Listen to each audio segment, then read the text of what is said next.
Malaysia and the United States have agreed to upgrade their ties to a new comprehensive partnership.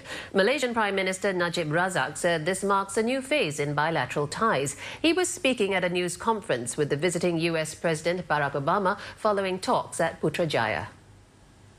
First and foremost, we agreed to upgrade our bilateral relations to a comprehensive partnership. This marks a new phase in our relationship, with greater collaboration on economy, security, education, science, technology, and more. Today, across a whole range of areas, security, trade, regional institutions, we're working more closely together than ever before. And today I'm pleased that we're formalizing our efforts in a new comprehensive partnership. Prime Minister Najib Razak was just a teenager, and Mr. Obama was only 5 when US President Lyndon Johnson visited Malaysia in 1966. Now, almost 50 years on, both leaders want to elevate bilateral relations to a comprehensive partnership to boost cooperation across all fields, including trade, investment, security and defense. Now, speaking at a joint news conference after both leaders held over an hour of talks, Mr. Obama made a strong case for the controversial Trans-Pacific Partnership Agreement. Now, he said a trade pact that's currently being negotiated by 12 countries can propel Malaysia to achieve high income status by year 2020 despite public protests.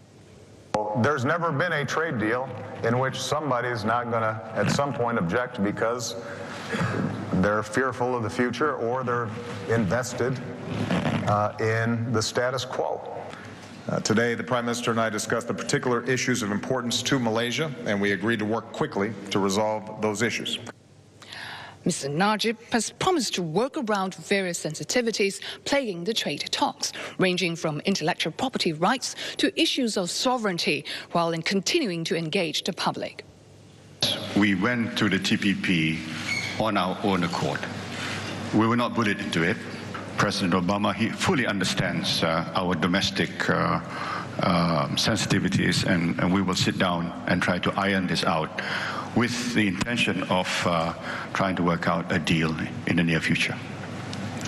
The TPP has been a key priority on Mr. Obama's Asian trip that included Japan and South Korea. The Philippines will be his final leg as he seeks to revive the US pivot to Asia.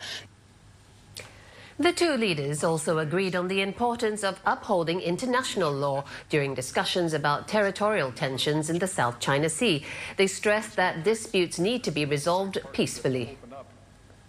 We very much agree with ASEAN's view and Malaysia's view that disputes need to be resolved peacefully without intimidation or coercion, and that all nations must abide by international rules and international norms.